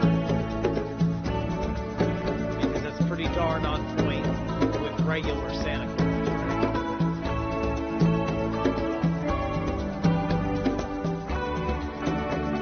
I'll say this much. The beard is super long. Right? It's always super long like that. And full. It's its own rug. Right? That's most of these beards on Santa Claus. So it's interesting when they do the more kind of like lumberjack beard on Santa.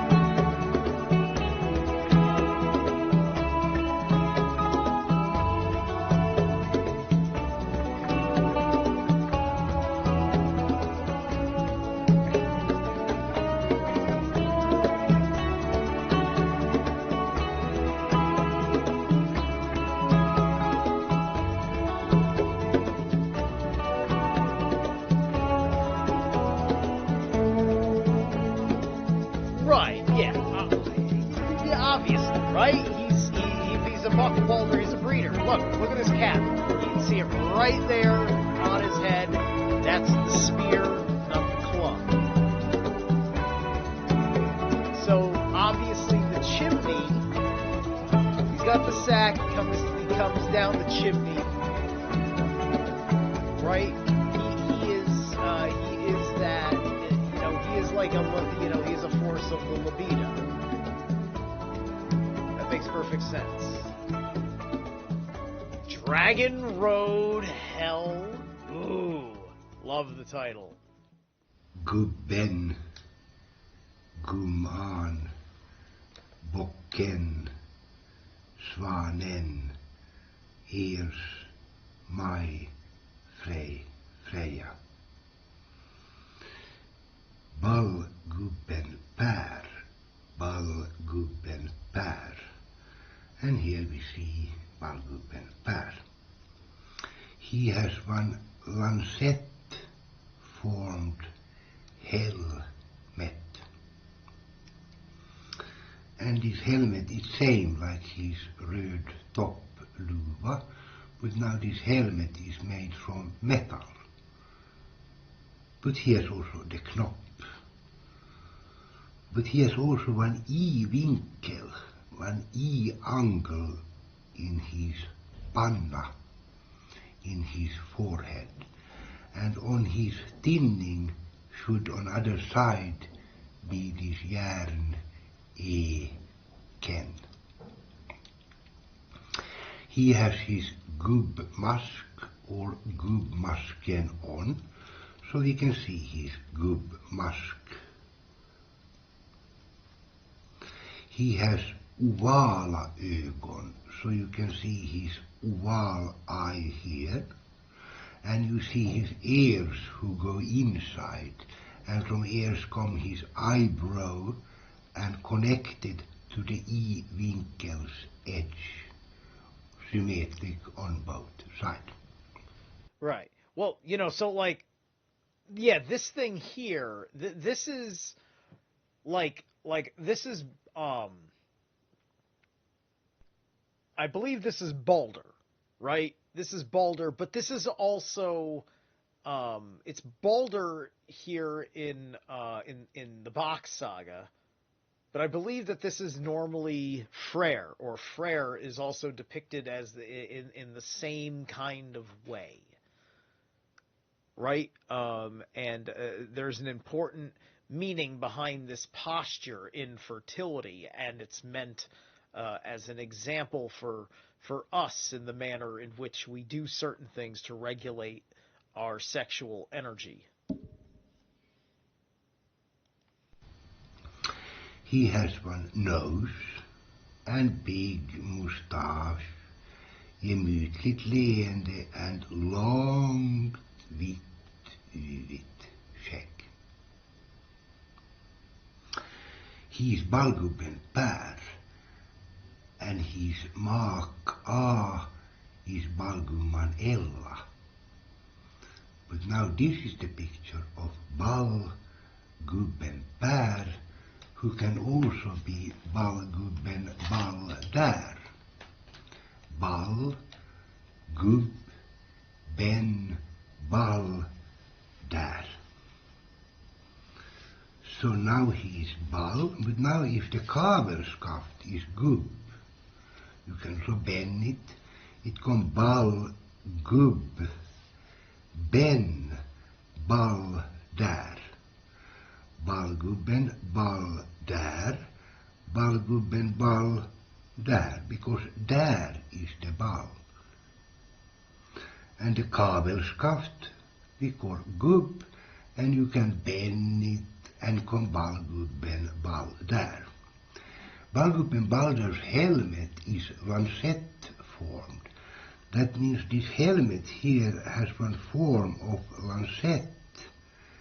It's like a little bit more sharp than the ballklubba, who has one spool-formed helmet, who is more round in the top of the knapp.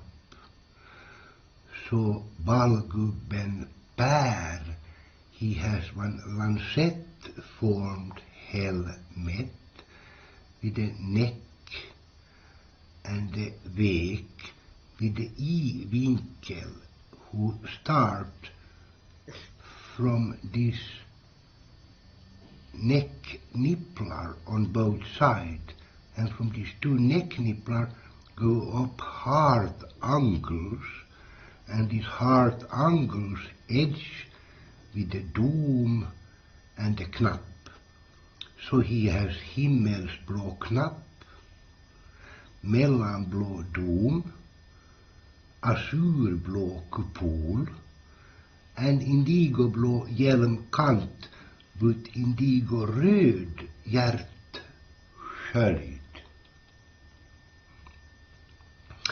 So now pää means his head, and the pää in that way is this helmet.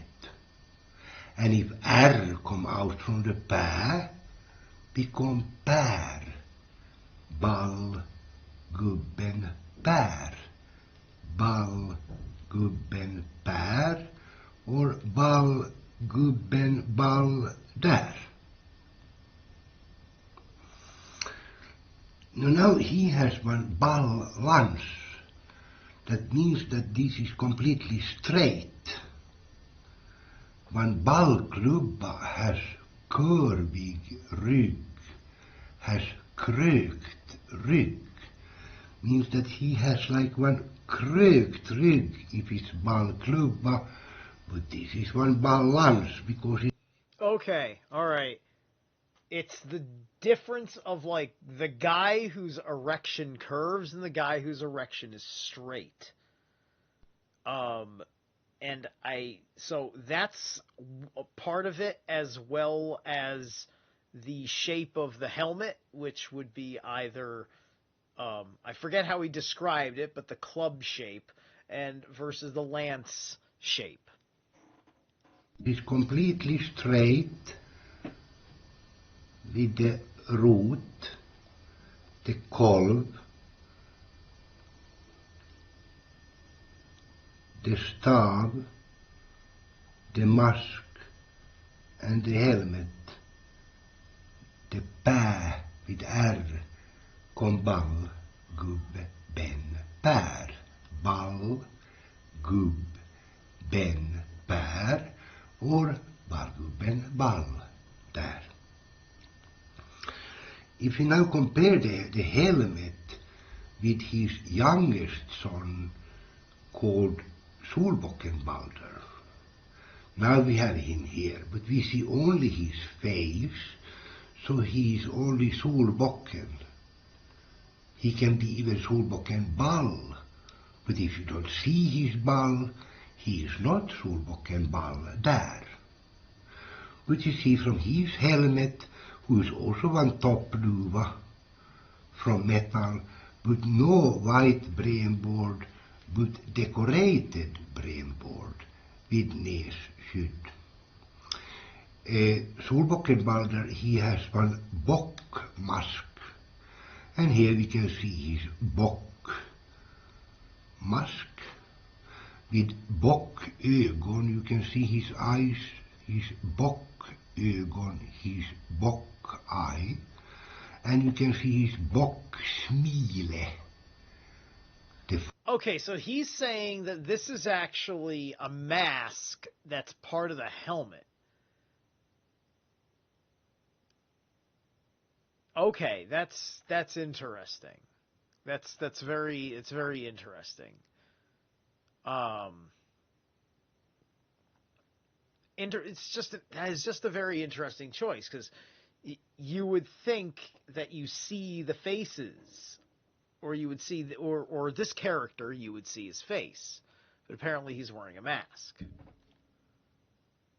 Fader has gemytligt leende, but the son has bocksmile med väl ansatt bockskägg.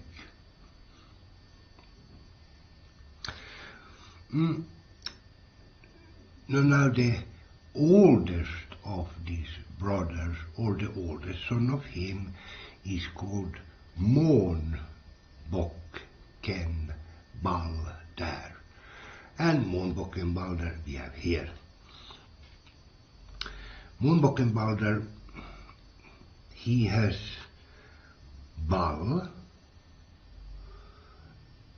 ballpungsäckar, ballpungpåsar, ballpungkassar, kabelskaft, hattrand, hattboard, and hattlinning. You can nearly see into his hattlinning, but you can't see the eye of his helmet. That means that he has no stånd. You remember we had the 6 stånd: stav, stånd, stolp, stånd, pål, stånd, påk, stånd, stav, stånd, stak, stånd, stav, stånd, stång, stånd. In this series we have different stånd, but he has no stånd. He has en väldig knölpåk i sin hand. He has en väldig knölpåk. Because when he's not standing, it's one knölpåk. If you look every dick, there is small knöls on the skin. But when the skin come tight, the knöl go away. And that means he's standing and it's not knölpåk anymore. So that's the reason he has here in his left hand, he has one ring between his thumb and his finger here, and this ring we call belt ring. And with this belt ring he is keeping en väldig krökt knölpåk i sin hand. Means that it was en väldig krökt knölpåk i sin hand. It means that this part krökt could also be krökt when it's standing here. In the other hand, in the right hand, he has one Odens ring. And Odens ring means that you put the thumb together with the finger and it becomes one ring called Odens ring. So in one hand he has Odens ring, and the other one he has one belt ring. And in the belt ring he has en väldig krökt knölpåk i sin hand. His mouth is always open. Always when you look him in the mouth, he usually has no teeth at all with one tongue, and always one open mouth. He is also Ra, because his sister Mai is also Ra, and Ers and Ra are Ra. So his mun is called Ra mun där, and Ra ball där. Ra mun där, Ra ball där. Mån, bocken ball där. Mån, bocken ball där. Ra mun där. Ra-ball där. He has puff-byxor. This means puff-byxor. And he has bock-vadar. Bock-vadar med bock-feet. And he has one offer stone close to him here. So that's not pants, right? That's not pants. Tim said it's goat skin pants. No, that's his legs. He's naked. He's a chimera. He's a chimera because he's. We're talking about somebody. This is expressing that he has so much. That he is very close. I mean, like, if this may be a depiction of the first Ra, which is kind of like Adam, right? And so this is the firstborn of Frey and Freyr, who are the lords, who were born of the monkey and the nanny goat, right? So they were the half-goat types that created mankind. And so this is expressing how much soul power connection to Freyr, or Freya, that Ra Buckenbalder has.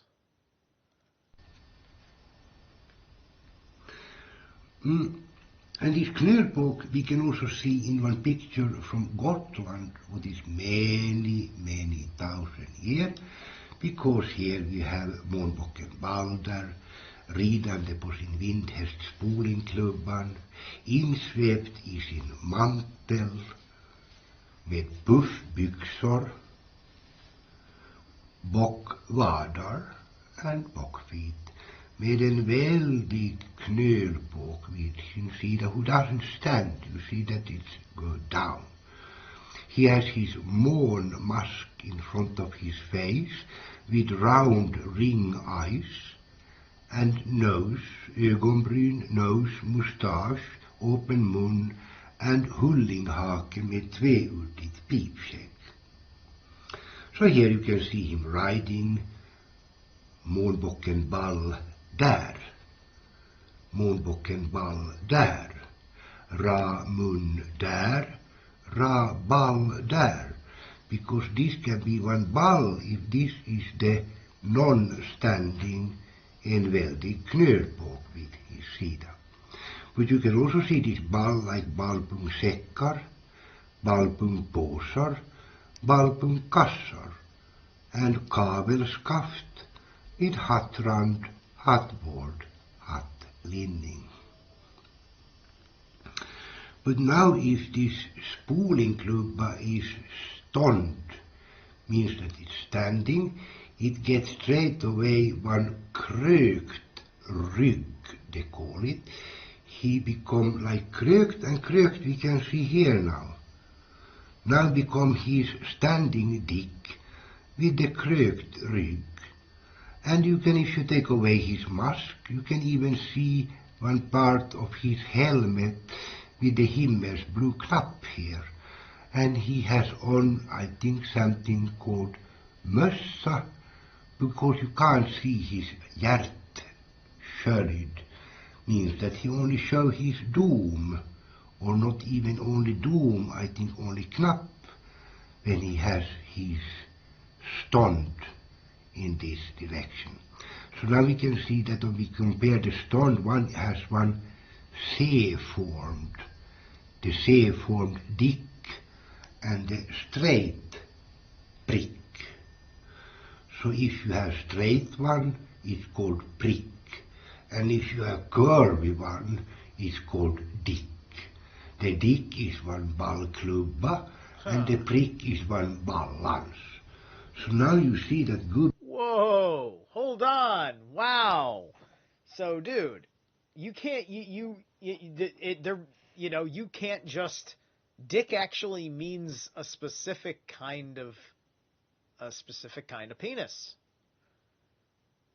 So, if you're a lancer,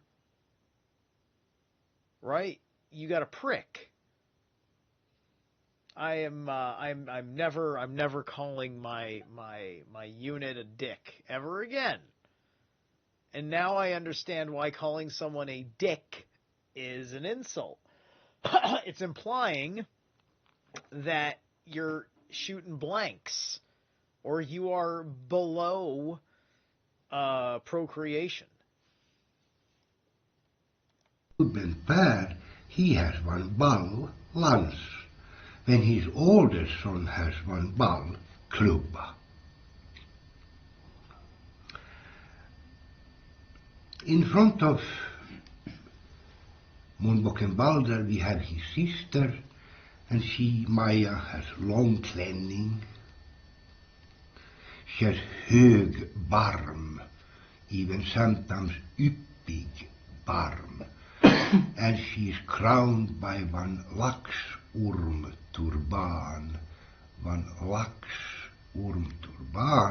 and she has her delfinstav in his hand, who also should be a little bit krökt for the more pleasant for her.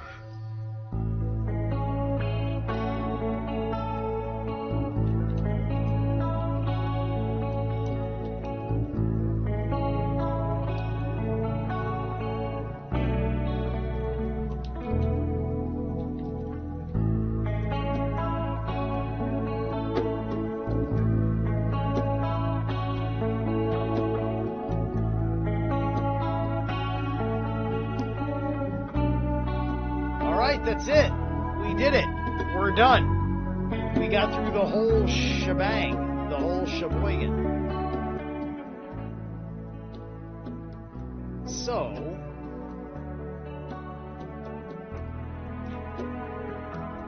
I am not certain if there was another video on this channel to look forward to. Give me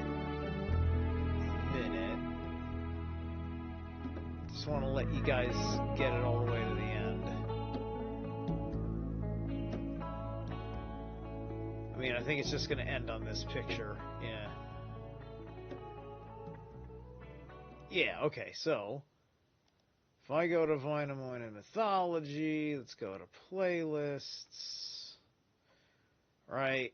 Like, I'm pretty sure that we have seen a fair amount of this good stuff here. Because I would have to take a look. Like, some of these are like 2 minutes, right? 9 minutes. I would have to take a good look and see what works for a show. Like Oslo 95 with Michelle, I might have done that one already. And is it in English? Association on the root language. So we have a language on the planet we call root.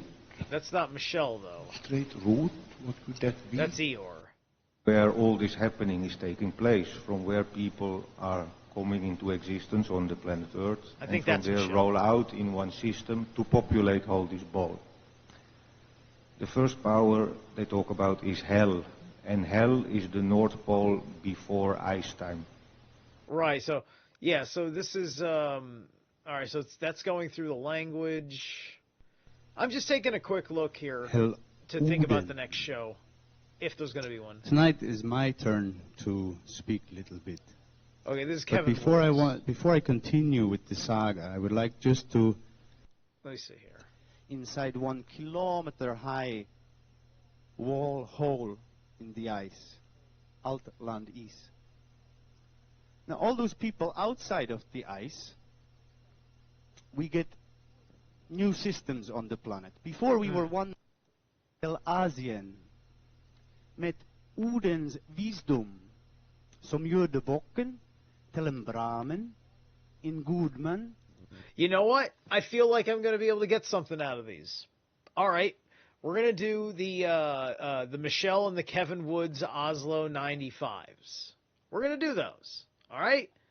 we're gonna keep this train rolling.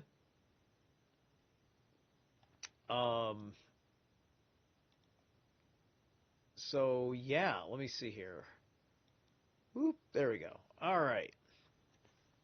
So anyway, that was the show for the night. I want to thank everybody for popping in and saying hi. Please check out the link that I dropped earlier in the chat room to my panel discussion with Derek and Carolyn about narcissism. We recorded it this morning, and Derek was going to get it out tomorrow, but he somehow got it out real quick. So that was pretty cool. So we get into a good dive on that and talk about a number of things. I've been quite at it. If you haven't watched my my interview with Robert Phoenix on his channel, I go through a introductory discourse on the runes. If you want to check that out and hear a refresher on my take on the Elder Futhark cycle, which I know many of you have heard so ad nauseum that you probably know it as well as I do at this point, if not better. Yeah. All right, good stuff. Mission accomplished. We'll see when I find the energy to pick up on some more of this stuff. I want to try and get a little bit more focus on music, because I'm kind of working on like a song that'll be more of like an actual song, kinda, because I found some drums that I only had to tweak a little bit to be happy with as the bed for actually like writing something that's got some